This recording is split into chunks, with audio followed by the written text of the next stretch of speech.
Is there anything in the world that should be a higher priority than one's own family? Listen to the story of one man who puts his own convenience and feelings first and ended up in a pitiful way. My name is Leah.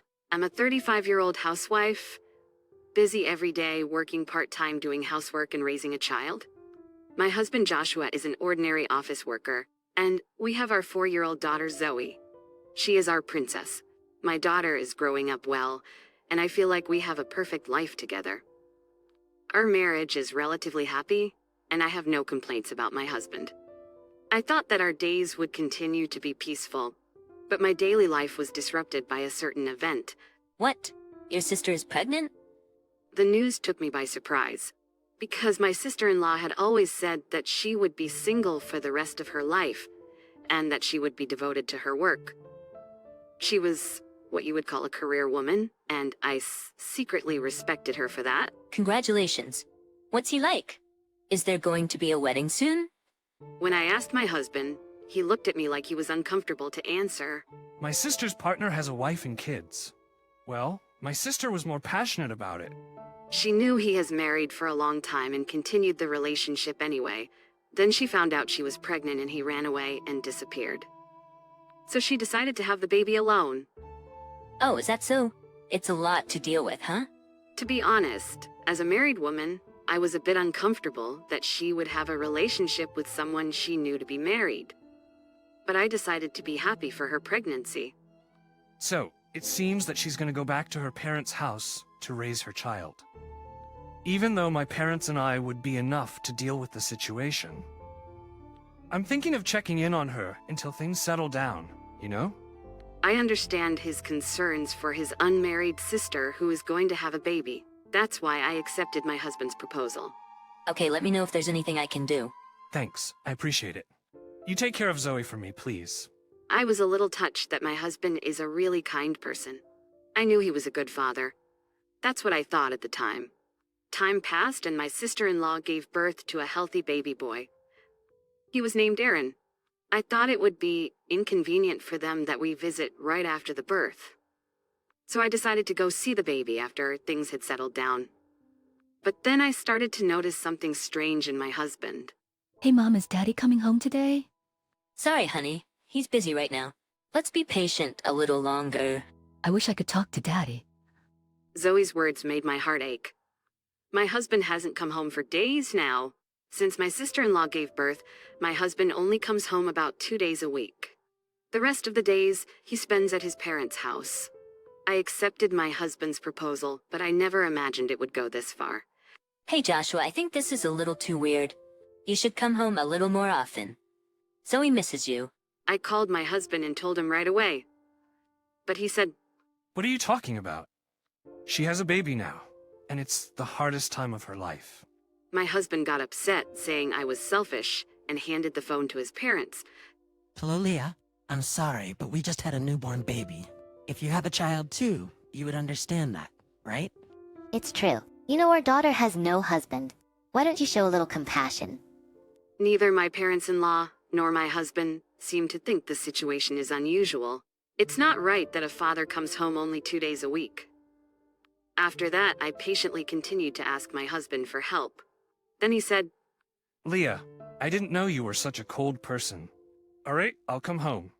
And see, he started coming home except on weekdays, but clearly he wasn't happy. I was angry at his attitude, but my daughter was so happy to see her daddy back that I swallowed my anger. Then one day, Hey, where the hell are you? I called my husband in a harsh tone. Where am I? Of course I'm at my parents'. What? It's Zoe's birthday today? I told you yesterday. Why don't you come home? What? Today is the day we are having dinner at my parents' house. You know? Besides, I have to bathe Aaron later. Whose father are you? By the time I raised my voice, the phone was already off the hook. My husband did come home that day. My husband did come home that day after all. I wonder if Daddy likes me. I wish we could have had birthday cake together. Zoe murmured with a dejected look on her face. Daddy's busy at work today, so let's eat cake with Mommy today. Okay? I almost cried myself as I watched my daughter's sad face as she put the cake in her mouth, fighting back tears. Whose father are you? What is it with you and your sister? Well, Is there something? no, it's not like that. It's just she's going through a lot, so I have to be there for her. But your mom and dad are at home. Why do you need to be there too? When I asked him about it, he just looked at me like I was the bad guy. I remember when my husband and I decided to get married. My sister-in-law said this to me. I thought my brother loved me the most, but I'm glad he finally found the right person. And at that time, I just thought my sister-in-law was a wonderful, independent career woman. And I thought they cared for each other deeply as a brother and a sister. But is that all? My suspicion grew. Some time passed and Aaron turned 1 year old. We decided to have a birthday party at my parents-in-law's house. To be honest, I didn't want to go. Is Aaron getting bigger? I want to play with him. My daughter said so innocently, and it's her cousin's birthday, so I decided to take her. Let's celebrate Aaron's birthday with the whole family. My husband said, "You weren't there for Zoe's birthday?" I remembered how she was sad that day, but said nothing. On the day of the party, we dressed Zoe in her favorite dress and left for my in-laws' house. My husband had gone back to his parents-in-law's house the day before, so it was just me and Zoe. After a year of this lifestyle, it had become the norm. My husband is away on a lot of business trips. And it feels like that. When we arrived at my parents-in-law's house, there was a lot of food, decorations, and presents for Aaron lined up. Happy birthday, Aaron. Zoe showed Aaron the presents and handed them to his mother, the sister-in-law. Wow, Aaron, I'm so happy for you. Without a word of thanks, the sister-in-law walked right past Zoe. I got the impression that she has become a bit of a bad person. She didn't used to be like this. My daughter seemed a little hurt by her attitude and had a sour look on her face. At this point, I was in the mood to go home. Then my husband, who was already drunk, called my daughter and said, Zoe, come here. Zoe felt happy to be called by her father and ran to him smiling. Zoe is going to be Aaron's wife in the future, okay? He said, "What the?" I was about to say something, but my daughter replied, "No, I'm going to marry William." "William? Who's that?" "William? He's my friend from preschool. He's smart and cool. I like William." Zoe said this and tried to tell him what happened at the preschool. Then my husband suddenly, "No, you are going to marry Aaron. Don't think about anything else." He yelled at her like a crazy person. I couldn't help but storm over to my husband. "Hey, what are you saying?" Zoe's scared. "You, Leah, you should at least discipline your daughter.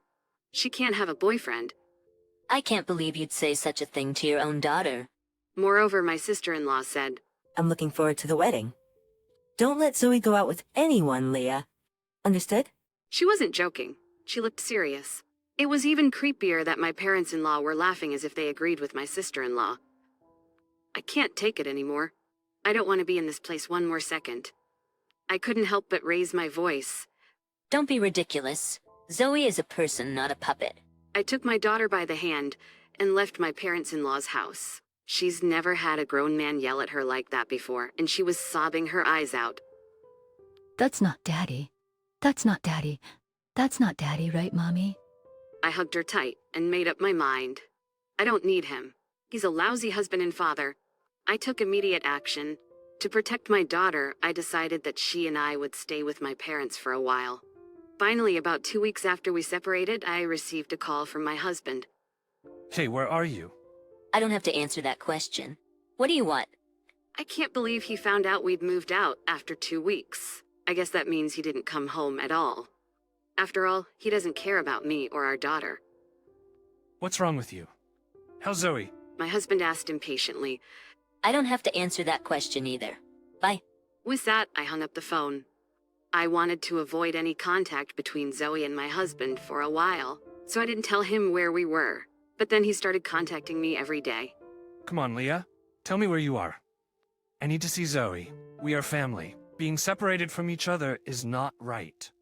And when I wouldn't tell him where we were, he finally exploded in anger. Don't turn Zoe around for your reasons. Who are you to tell me what to do?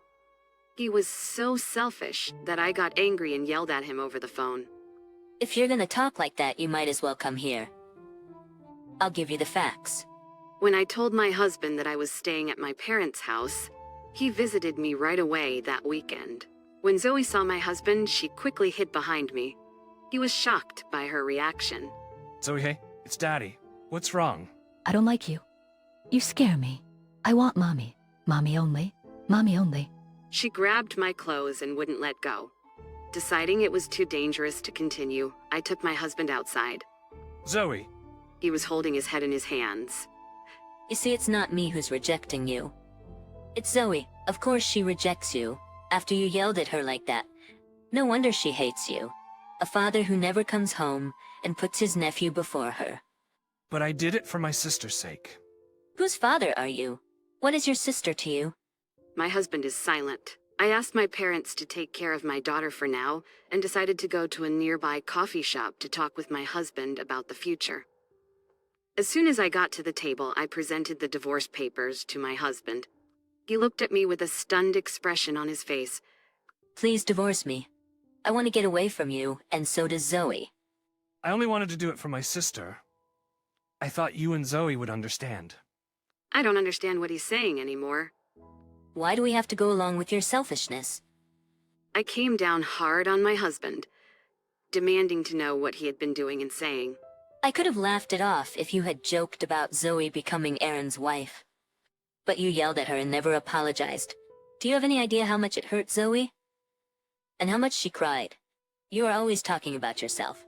I asked you again, what does your sister mean to you? She doesn't seem like just a sister to me. Then, my husband began to whisper the truth. My husband and his sister were really close. They traveled together to hot springs and overseas, sent each other presents on each other's birthdays, and always shared a room together at home.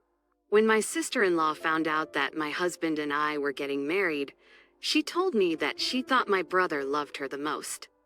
I knew it was to be expected, but they were siblings with an unusual and extraordinary emotional connection. I don't have a relationship with her, you know? But I love her. I love her as a person, and I love her as a sister.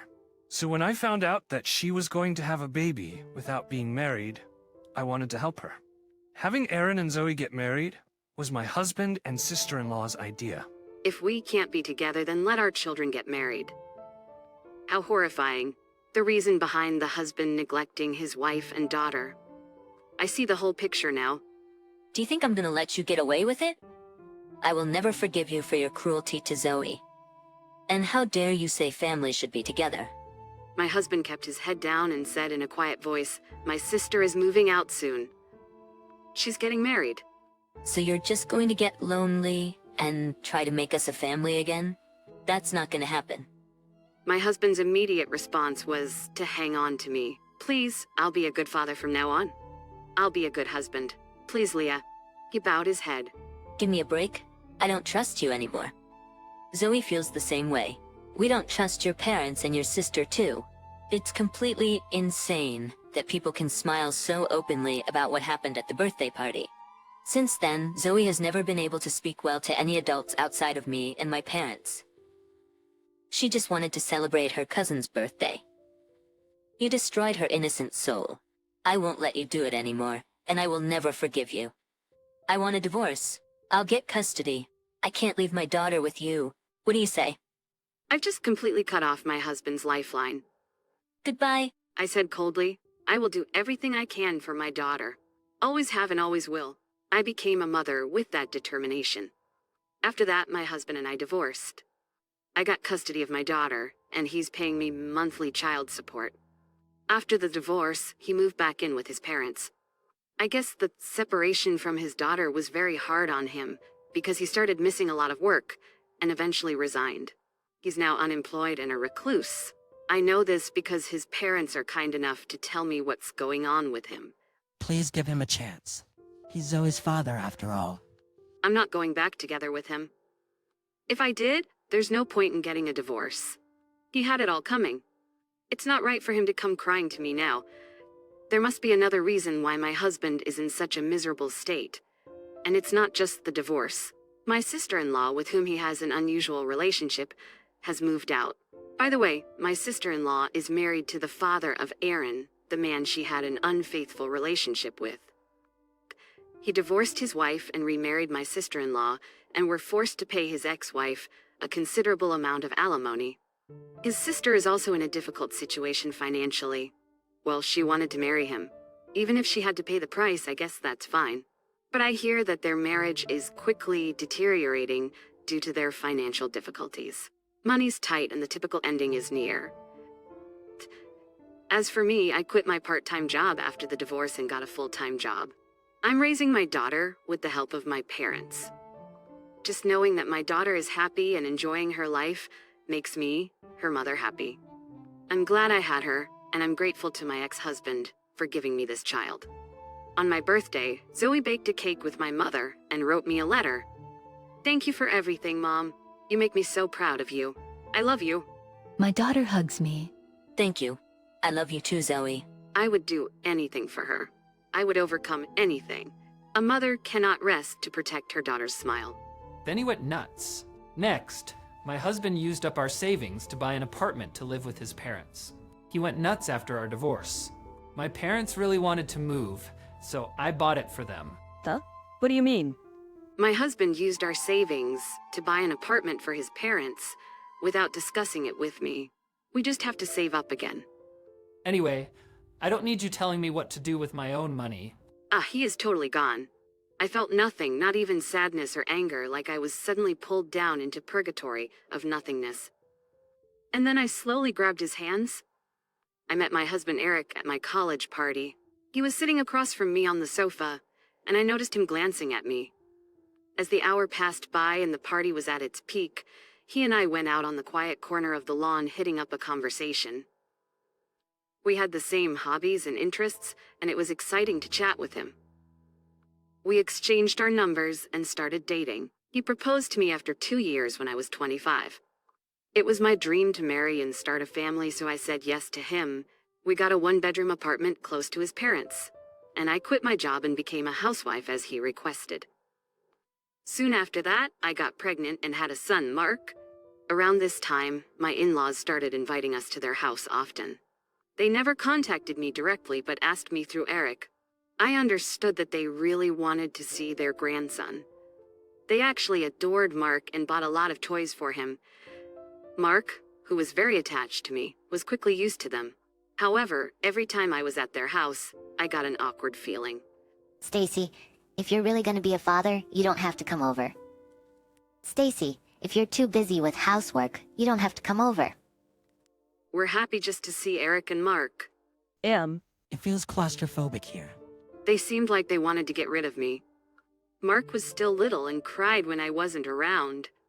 I wasn't comfortable leaving him alone with elderly in-laws, so I stayed put no matter how they tried to throw me out. I guessed they weren't pleased with my aloofness. Their attitude toward me became nastier. One day when I was cleaning the house, I received a call from Eric. He was panicking over the phone because his mom called an ambulance for hitting her pinky against the table. He gave me the name of the hospital and told me to go. She just spanked her pinky. Why was I sent to check on her just for that? I just did the same a few minutes ago. I was about to protest, but he hung up on me. Reluctantly, I went out to the hospital. When I was walking toward the reception counter, I saw my mother-in-law sitting in the waiting room. She was chattering with other elderly, but when I called out to her, she said, "Ha!" I bumped it a little. Eric is overreacting. Don't slack on chores and go home. Who exaggerated it by calling an ambulance? I stopped doing my chores to come here just for you. I don't deserve to be told slacking. As I started walking away, I heard her telling the others about me. My daughter-in-law is really bad at taking care of housework and so lazy. I don't know what to do with her. On top of it, she's mean. I couldn't hear after that, and just kept walking. I complained to Eric when he got home that night, but he only said, "Whatever, it's all good," and kept drinking beer. I got upset with his indifference. How the hell is it all good? God, you're annoying. Stop complaining. I'm exhausted from work. He got mad at me and we started the Cold War. We didn't speak to each other for about a week. I became uneasy that Eric might not give me the living expense for the next month. He was in charge of handling the family finance, and I usually got a monthly allowance to make ends meet. If he didn't, I wouldn't have been able to do so. Too worried, I apologized to him and he was willing to accept it. We went back to our normal life like nothing ever happened. Who knew something bigger was to come? Eric dropped the bomb just 3 days after we made it up. His mom had trouble walking, so we were to move in with them. I, of course, refused. I plan to go back to work after Mark starts middle school. I can't continue looking after her. Well then, we are getting a divorce.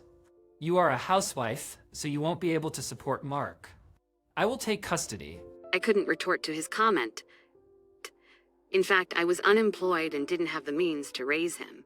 Even if I found a job now, where was I going to leave him? My parents lived with my brother, his wife, and their 5 kids. I couldn't put more weight on their shoulders. I had no choice but to accept his demand again. We were to break the contract of our apartment and move in with his parents at the end of the month. On the day of our move, his parents cheerfully welcomed Eric and Mark. But to me, they commanded detailed rules of the house and instructed me to ask for their permission before I went out. There was nothing welcoming about it. Since then, their discrimination against me escalated. One day, I came back from grocery shopping a little before noon. I saw empty boxes of pizza on the kitchen counter, and it seemed like the family had just finished eating lunch. I clearly told them when I left, I will make lunch, so please wait for me. Oh, Stacy, we are craving pizza, so we ordered in. We left some for you on the dining table. Thank you. I went to the dining room and opened the box. There was one piece of pizza inside. I felt frustrated to be left out again. The piece wasn't even whole, with a chunk missing on the side. Probably Mark had a bite. I didn't even get a complete piece of pizza. I felt like Mark was even mocking me, and my eyes became watery.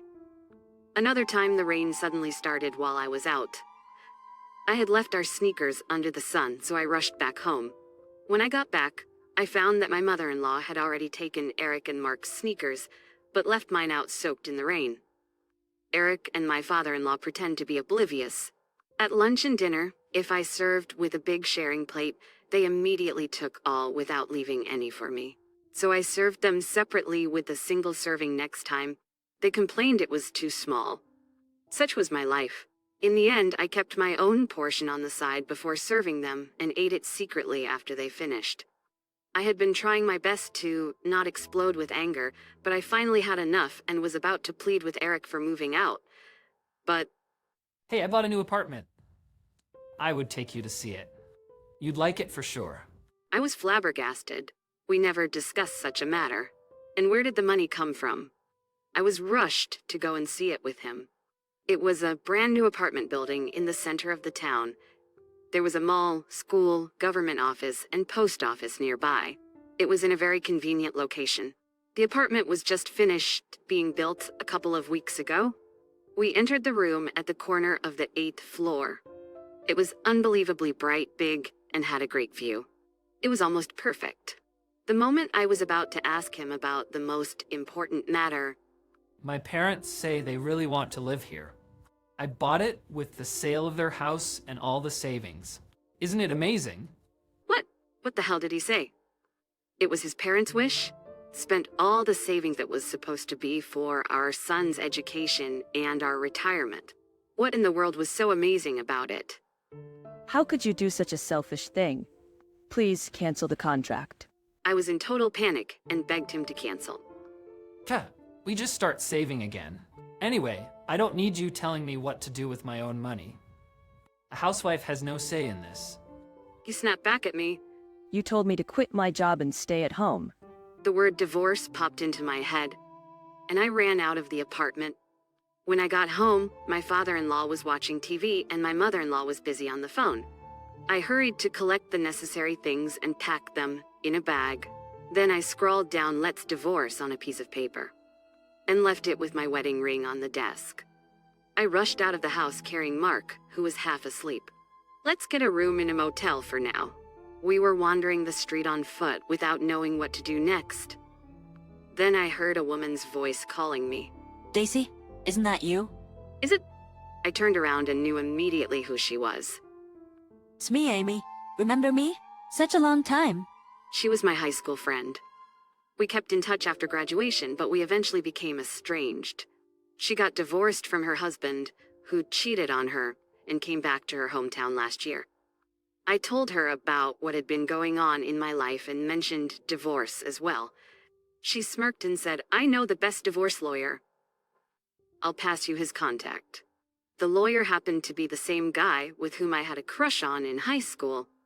I remembered him clearly. I wanted to give him a birthday present, but there were already many decorations and gifts around his locker. I went to another locker he used for the tennis club, but it was also the same. So I took a bus to his home, but this time his mailbox was too small and there was a barking dog in front of yard that I couldn't get to the porch. I didn't have the courage to directly give it to him, so I gave up and went home. A bittersweet memory of my youth. I got the location and phone number of his office and thanked Amy over and over when we parted. I couldn't waste a second, so I went directly to see him after that. I didn't book an appointment ahead of time, but I just needed to do something. A friendly middle-aged woman in the front assisted me and said I was in luck that there was a cancellation. She even offered to babysit Mark and took me to the office. I waited for a little while, then Mr. Jackson showed up. He was handsome back then, but his good look was polished by age and he was gorgeous. Not only his face, but his body looked toned, and the way he carried himself in the suit was to die for. Compared to him, Eric was like Gollum. Thanks for waiting. I'm Adam Jackson. Nice meeting you. He introduced himself as he pulled out his business card. I did likewise, but I noticed my voice was shaking. I apologized for showing up without an appointment, and then briefed him on the reason for my visit. He started asking me questions, but I had a hard time focusing. On top of his good appearance, his voice was a beautiful tenor. As I was listening to him, I couldn't stop imagining him getting better with age like George Clooney. We were in the office for about an hour and a half. It was the happiest time of my life in a long while. I thanked Adam and the woman vigorously before I left. Mark had been a good boy all this time, and I swore to myself to be strong for him. While I got temporary custody, Adam continued negotiation with Eric atoning.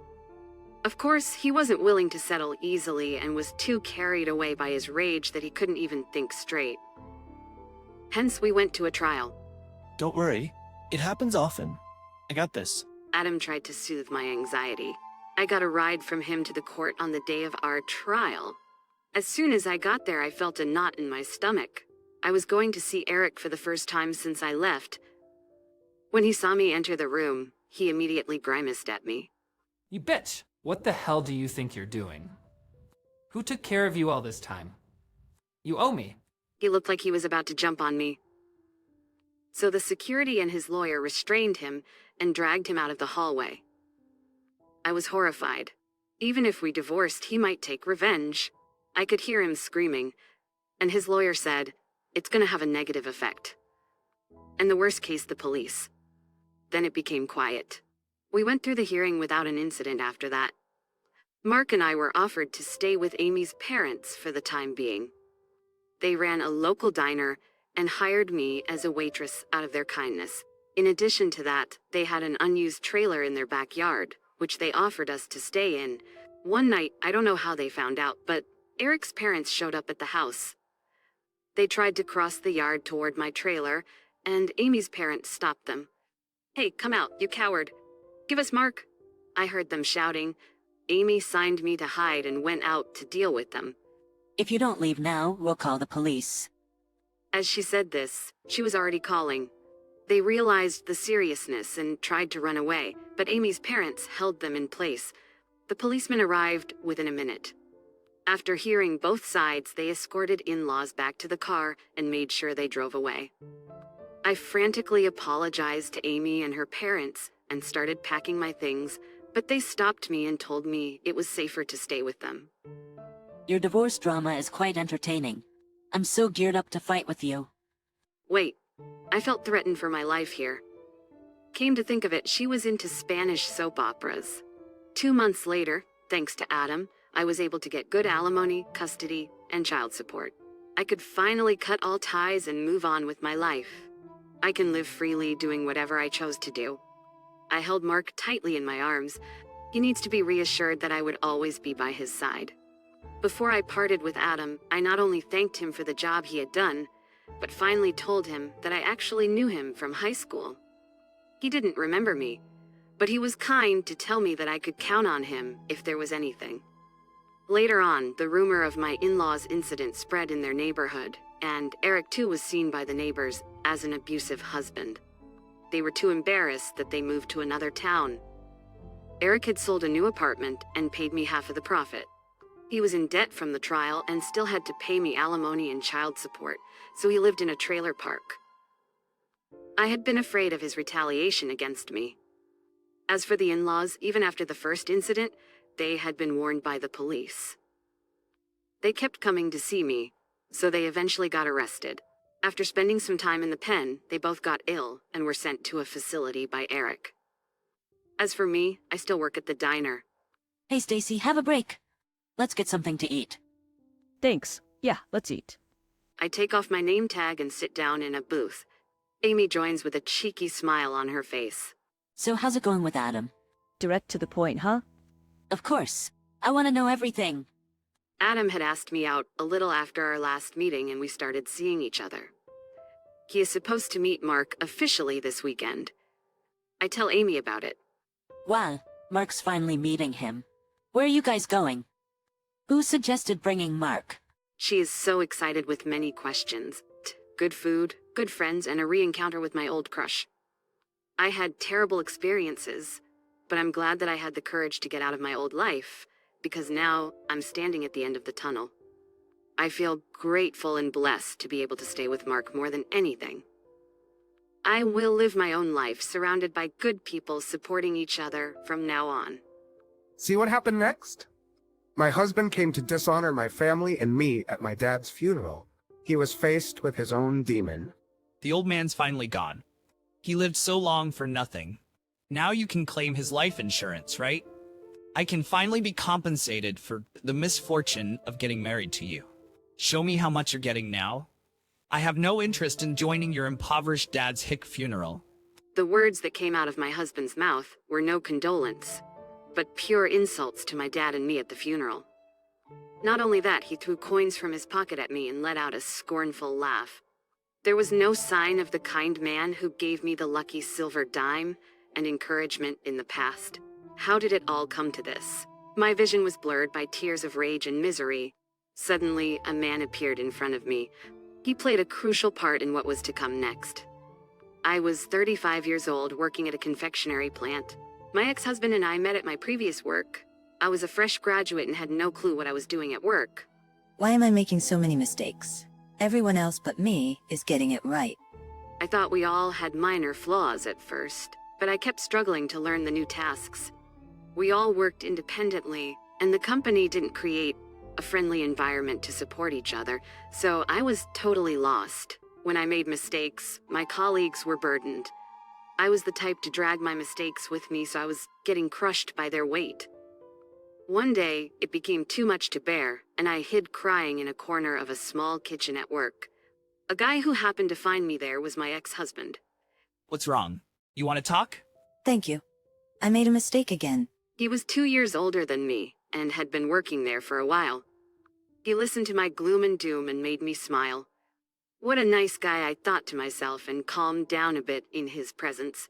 My ex remembered something and pulled out his wallet. He picked a coin and said, "This is the lucky silver dime from 1944. I hope this brings you much good luck here." I swore to myself that I would always keep it with me no matter what. I was head over heels for him afterward, and asked a colleague for help to get closer to him. We eventually started dating and fell in love with each other, so we got married. I was purely ecstatic about our happy life together, but there was one person who didn't agree with me. It was my dad, who was devoted to his daily farm all his life. He was a man of few words and had never spoken to me much growing up, but he had a clear objection to my marriage. I believe it's a rush to get married to him now. I don't trust him. He looks like a nice guy, but I sense there's someone else hiding. You should wait a little longer and get to know him better. Wait, I choose him. How do you know he is or isn't good for me after meeting him once?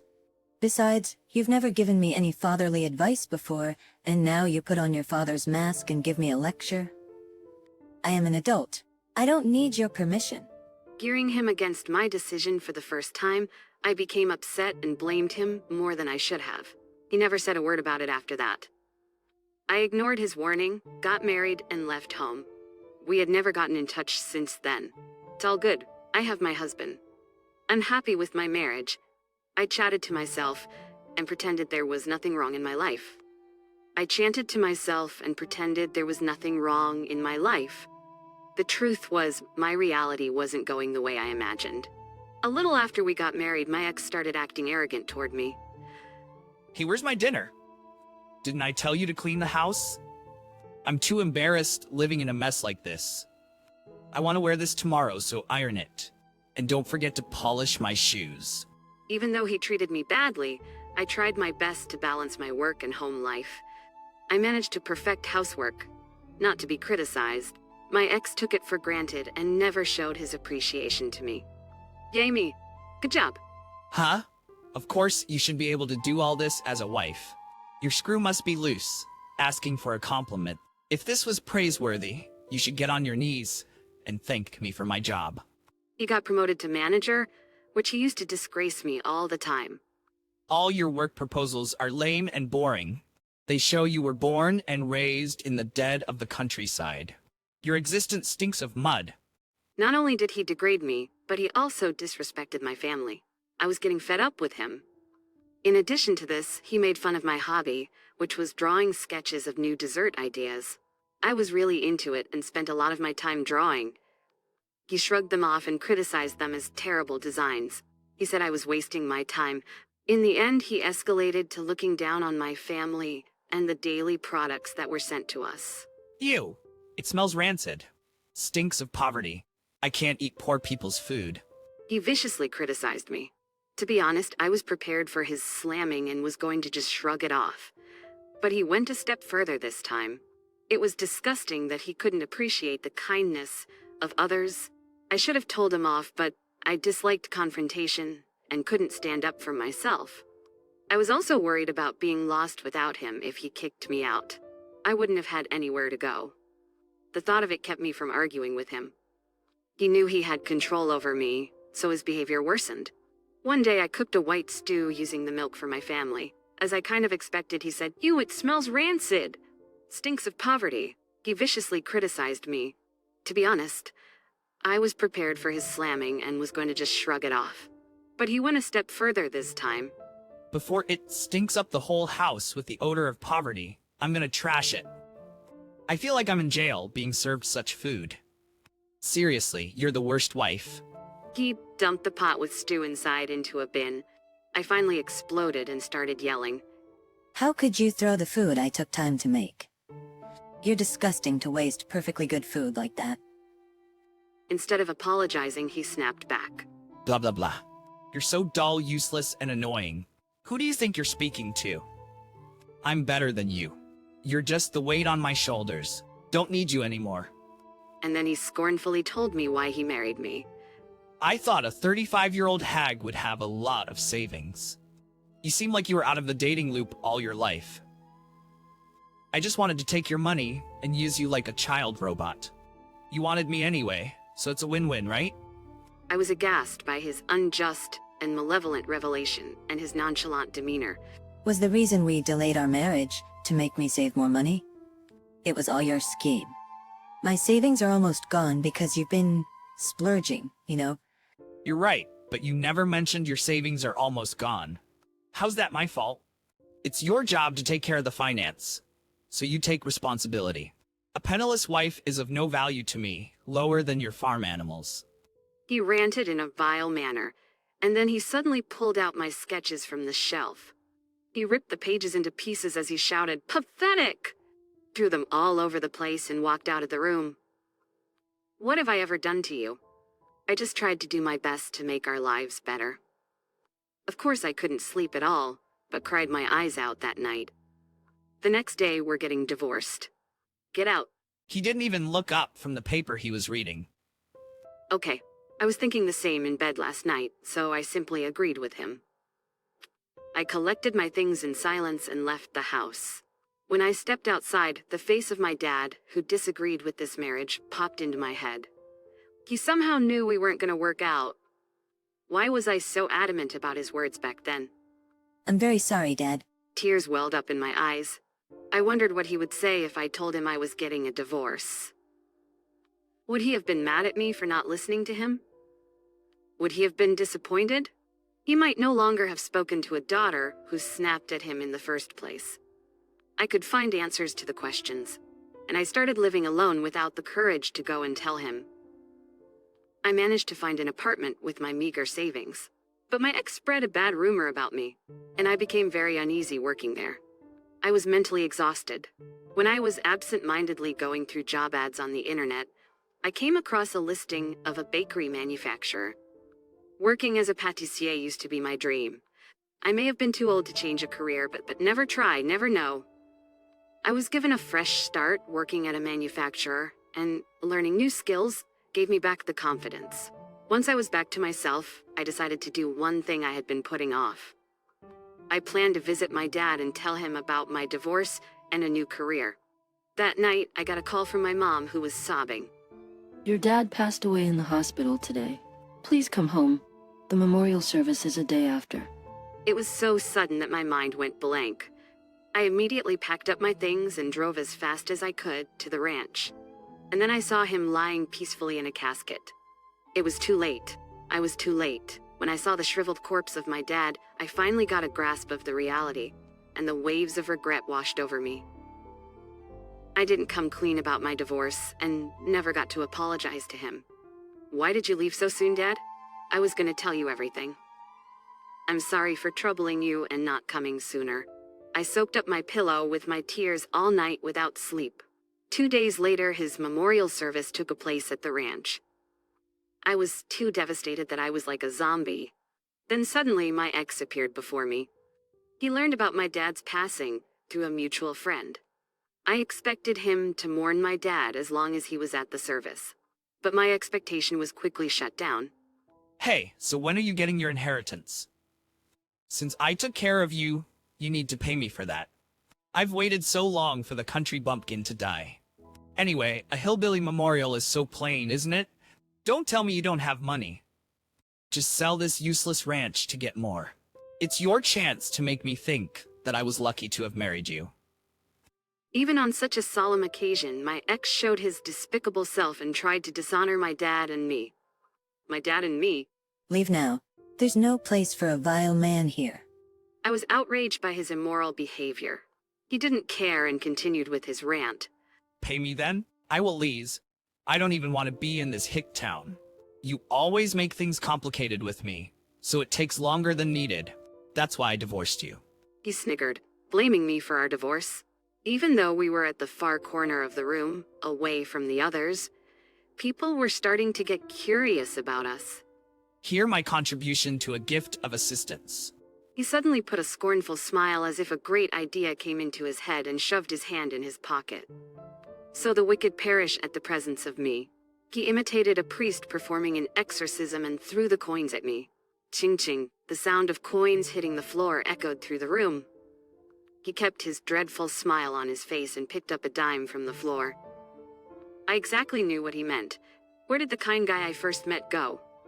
He gave me the lucky silver dime. How did it all come to this? My tears flowed uncontrollably from the despair. Then a man walked up in front of me. I apologize for my delay. My deep condolences to you. I'm very sorry about your dad. A man in a luxurious suit spoke to me. My ex looked surprised and pushed me aside. He quickly put on a broad smile and raised his hand to shake the man's hand. The man happened to be his important contact for the big project he had been working on. He was blabbing nonstop to the man who glanced at me over my ex's shoulder. My ex saw it and then started shaming me. She's my useless ex-wife. She thinks crying would make everything better. She sits high up on the throne and has no intention of improving herself. I'm too ashamed that I was just giving her a lecture. He laughed lightheartedly. He must have been high, thinking he looked like an authoritative figure. But the man remained stoic and spoke calmly. I take back the contract with your company. What? The blood drained from my ex's face hearing the man. She is a key person in the project. I would never associate with a company that humiliates my excellent employee in public. This dull woman is your excellent employee? Must be some mistake. Ignoring my ex, who was going frantic, the man called his boss on the spot and said the contract had been canceled. Then my ex phone rang immediately after. His voice was trembling and kept apologizing into his phone. My dad's ranch was a small scale, but the quality of his product was known to be one of the best in the industry. The taste was even praised by famous pâtissiers. It was a pure coincidence that I started working at my current job. My big boss was a fan of my dad's milk and butter and trusted my sense of taste that had been nurtured by the top quality. My dad didn't tell my ex about his ranch in detail, and I too never boasted about my family business, so he never found out the truth. Looking back on it, I thought maybe my dad was testing his character. My ex finished his call and turned to me with a ghost-like face. He must have thought that his career was over without this project. He all of a sudden changed his demeanor and pleaded with me, "Please, please talk to him and make him change his mind. I didn't really mean to harm you. Please forgive me. An apology only for the sake of self-preservation." I had reached my boiling point and let out all my frustration to him. "Ha! You self-centered bastard! What are you talking about? Do you think crying would make things better? Right back at you. One of the sketches you tore apart that day is the origin of this project. Now you want to sell my lame crepe made with my dad's milk that you said stunk of poverty? The project that my ex was working on for the company was a sales of crepes I created and supervised using a cream made from fresh milk from my dad's ranch. When he found out the detail, no one told me. Why haven't you mentioned it to me?" He snapped at me and kicked the chairs around him. The man stoically picked up the chairs and put them back in place. "You may not realize, but there are many people from our industry here. There is no point in resisting anymore. Your misdemeanor will be spread in no time. You have no place." My ex fell to the floor in desperation and pleaded with me, "Please help me. I'm gonna lose everything. I apologize for what I have done, so please." He clung to me miserably. Well, I owe you for something. I intentionally used a sweet tone of voice. He looked up at me smiling, thinking he was saved. Looking at my egocentric ex, I hammered the final nail in the coffin. This would be my last payment to you. I grabbed the lucky silver coin he gave me when we first met from my purse, lowered it into his hand, and walked away. Lowered it to his eye level and then dropped it on the floor. You make your own luck. Hope you understand that someday. He was stunned and frozen like a statue. Ironically, the table had turned, and he started bawling. Be quiet. You still want to keep distracting? Stop acting like a baby. Are you ashamed of yourself? You're the lamest person right now. Good riddance to bad luck. There was absolutely nothing he could do or say, so he ran out of the house with his tail between his legs. A week after my dad's funeral, my ex, who was responsible for the failure of the project, was severely reprimanded by his superiors. When he was kicked out of the team, it was discovered that the project budget had been embezzled by him. He was fired from the company and criminally charged. He became exhausted by the fact that all his bad deeds had come back to him. He finally learned his lesson and supposedly was living in a shabby apartment alone. My dad's ranch was decided to be run by his loyal staff who had inherited his motto. They maintained the same quality of products and were gradually expanding the scale of their business. The man who canceled the project told me that he knew my dad for a long time. He met up with my dad after I was hired by his company. Your daughter is putting a lot of effort into her work amidst her divorce. I would like to support her as much as I can. He had blotted out about my divorce, but I was thankful that my dad at least knew. Oh, she's divorcing. I guess my instinct was right. It's heartbreaking to know that she was being abused by that fool, and even my family was disrespected. Knowing her well, I worried that she pushed herself too much. I'm ashamed of myself for not reaching out to her when she was suffering. I want to watch her reveal her own happy life from now on. Even though he was told about the bad news of my divorce, he apparently looked relieved. It may be just my wish, but I believe she would be an outstanding pâtissier. I know I'm asking a lot from you, but please look after my daughter. My dad held a man's hand tightly in both of his for a while. I couldn't stop crying while I was listening to the story. Finally finding out what my dad thought of me made me feel so grateful. I had been hating myself for being miserable and crying in front of my ex-husband. I felt that I could really look forward and build my own life now. Built my own life now. I'm sorry, Dad, for not being at your side in your last moments. There have been many struggles, but I'm better now. I'm living a full life learning to be a pâtissier. I'm going to use a lot of your products that you conserved all those years. Please watch over me from heaven. Love you so much. With my heart full of gratefulness to my dad, I promise to keep working hard to be a good pâtissier, as he believed. My 54-year-old husband was in love with a 24-year-old and divorced me, without realizing what devastation was to come. An old hag like you isn't worth having as my wife. I'm divorcing you. My husband I'd been with for a long time said. I swallowed my arguments and reluctantly accepted his demand. He hadn't realized what a fool he was then. My name is Christy. I had been supporting my husband Dan while working as a nurse. His salary had been raised a little by little over the years, but it still wasn't possible to live solely on his paycheck. We had our struggles, but we made it to this day by supporting each other. 30 years had passed since we got married.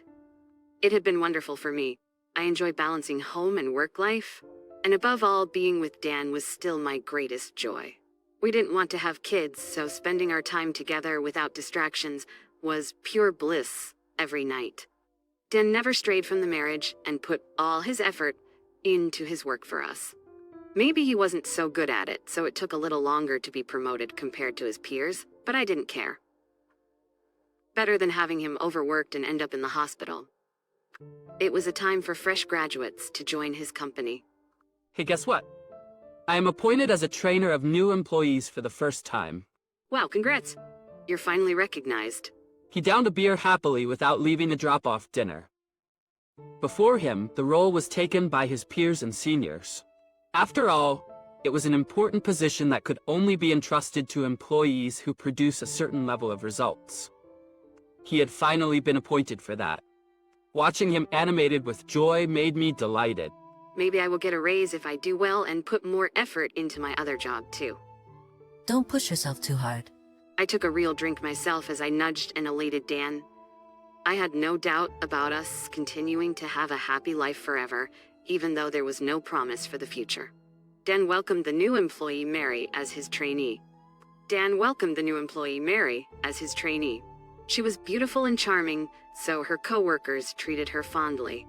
The ones with a big age gap saw her as their daughter, and the ones close to her age eyed her as their potential girlfriend. Everyone was attentive to her, and Dan, who was closer to her than anyone else, got to see her charms up close. She naturally relied on him for anything. Whenever he taught her a job, she thanked him with a smile. For someone who rarely got praised, being appreciated by her made him truly happy. He was fond of her as a trainee at first, but before he knew it, he was enamored by her. Eventually, he started to mention her at home. I could sense a strange intimacy in his words, even though he said she was a pain in the neck. I had been with him for so long that I had no intention to be suspicious and question him. I became more mature and wiser. I thought it was no big deal if a rare occasion of having a young and cute girl around delighted him. I get excited too when I see a good-looking guy, but it was only an attraction and nothing compared to love. I believed it was the same for Dan. I pushed my anxiety all the way to the back of my head, but his merry fever continued without a sign of coming down. On the contrary, it grew hotter and hotter. Mary is a true beauty. It's not just because she's young. It must be the effort she puts into it. Maybe you'll look better if you put more effort too. He started saying a terrible thing he had never done before. Oh man, why haven't you done it? Mary would have taken the initiative. I guess she's very different from you after all. He compared me to her at every opportunity and sighed heavily. I got a bad feeling. That hunch soon became a certainty. Han, please divorce me. When we were eating dinner, he said, as if he was commenting on the weather. I was speechless and he carried on. Mary is so vulnerable. Compared to you, she needs me. I turn out to be a kind of a man someone can rely on. he joyfully said as he raised his left hand in front of my face and pointed to the wedding band the same as mine. Mary complimented me when she saw this. She said it was wonderful that I have been cherishing you for 30 years and admired me. Seeing him as cheery as a child, I could only feel sorry for him. Mary was talking about a guy who cherished me, but she never mentioned a guy who divorced me for her. He was completely drawn in and blinded by the love not suited for his age. The love not suited for his age. Wait, why don't you think about it a little more? I did, and this is my conclusion. You became an old hag anyway. You're not worth being my wife. I'm a man respected by such a young girl. He called me an old hag, and I wondered if he hadn't noticed the deep crow's feet around his smiling eyes, if he hadn't seen his receding hairline year by year, and if he hadn't considered his far out of the fashion that made him look like an old-timer. Okay, if you say that much, but you won't regret it? Of course not. He nodded confidently and guzzled a beer like it was a celebration. It was so sudden, and I couldn't think straight, so I asked him to give me some time. The next day, I decided to investigate the relationship between Dan and Mary and called a friend who also worked with them. I had been married for so long that I got to know some of his colleagues well. I never thought that I would use this friendship for something like this, though. After briefing a friend over the phone, she made time to meet me. How have you been? You got some drama going on. I know, right? I'm so confused about this. I felt more embarrassed and anxious, but I asked her what she had seen and heard in the office. Honestly, everyone knows Dan is chasing after Mary. She rolled her eyes and smiled. He had never been dependent on before. It must have gone straight to his head. He seems to be confused with the feeling of gratitude and love. Does Mary seem to feel the same toward him? Let me ask you instead. Do you think so? A charming girl who everyone likes. I shook my head no. I haven't said a word to Dan, but she is aware of his feeling toward her. She was trying to find the right words, but gave up and let out a small sigh. How to say this? She says his approach is wearing her out. I forgot my anger for a moment and felt pity for him. I was right. Dan was drowning in self-satisfied love. He wasn't able to differentiate praise and recognition of the man, and a genuine appreciation for a colleague who taught her the job. Mary didn't want him to have a wrong idea, so she commented on his wedding ring. But I guess he took it the opposite of what she wanted. He even showed off his bare ring finger in front of her? I'm so embarrassed for him. I fanned my face with a hand to cool off. But it was adamant, just like Dan's self-satisfied love. My friend told me more about Mary, and I became interested to meet her in person. My friend called her on the spot. She agreed to come out right away. In a short while, a pretty girl walked up to our table. Hi, I'm Mary. It's my pleasure to meet you. She had a very good manner for a young girl. I thanked her for coming out and prompted her to sit across from me. I'm sorry to bother you out of the blue. As you already know, I'm Dan's wife. He has been a wonderful trainer to me. She smiled like an angel. It sounds like he has been giving you unwanted attention. She became a little awkward and nodded her head. He's very good at explaining the job, but he's an idiot. I apologize on behalf of him. Seeing her reaction, I had no doubt that he was nothing but a nuisance to her. I actually have a boyfriend. Oh, I didn't know. It seemed Dan never even checked if she was already in a relationship. Apparently, her boyfriend worked for a different company his father founded, which meant he was a successor. While he was in training to be the future CEO, she refused to depend on him and held a job of her own to build a healthy relationship. They planned to get engaged once his training was finished, and then get married and move overseas when his transfer was decided. It sounded like she had a bright future ahead of her. Listening to her fearlessness, I felt like I was hearing myself when I was younger. I too wanted to build a strong marriage and worked hard alongside Dan for 30 years. The marriage I treasured wasn't as important to him as to me. The truth was swelling up my emotions. I see. Then cut Dan out of your life completely. You're a beautiful girl. Watch out for many more creeps that come close to you. I envy and admire your future. We continued to chit-chat for a little more until they had to go back to the office.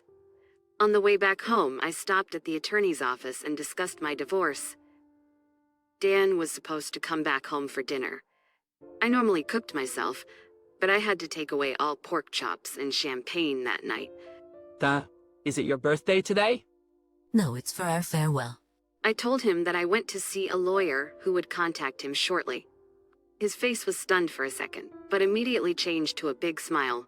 Thank you. I'm starving, but let's have a look at the terms I proposed before we eat.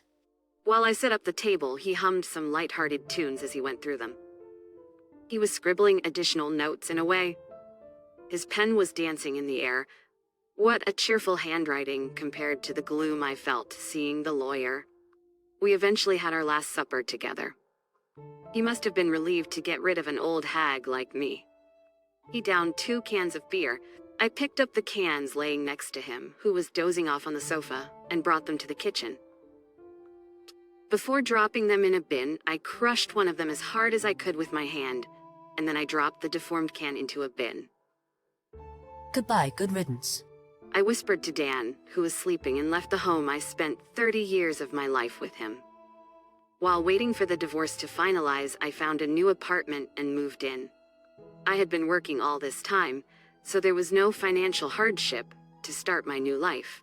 Contrary to my worry, it was refreshing and carefree to work and cook for myself.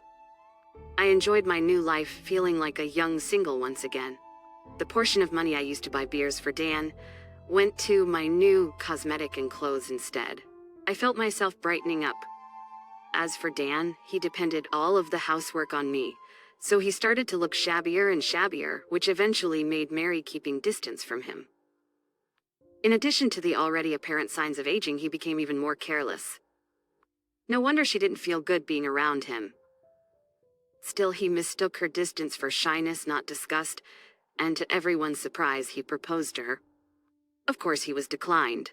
It was an unforeseen event for him, and still he couldn't easily give up on a girl he chose over his marriage. Again, to everyone's surprise, he intruded on her apartment and her boyfriend called the police. He was almost taken by the police, but Mary refused to put a charge on him out of her kindness. The matter was settled with a stern warning. The bad reputation at his work didn't settle as quickly as the incident. Soon he was known to be a creep who divorced his wife to become a stalker. Undeniable rumors were spreading throughout the company. He was never a prominent worker, so the company easily dismissed him. He was abandoned again. Out of desperation, he started gambling with all the money he had. After seeing Mary's boyfriend, he believed she would change her mind once he became rich. Of course, he had no talent or luck in gambling. Only the ever-increasing debt had kept him company. He finally had to sell the apartment we lived in and moved into a trailer park. Even in such a miserable state, he still had Mary in his heart. He waited for her outside of his old office, but he never got to see her again.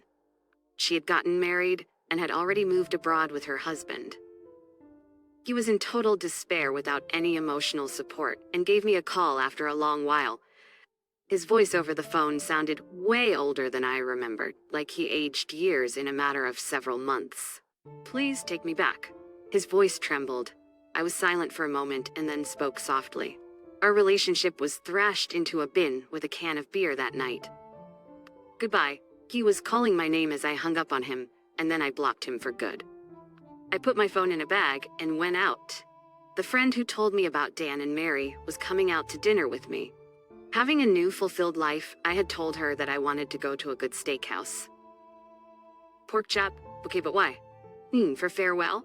With that, I was walking in the air from the excitement to celebrate the true end of my old chapter.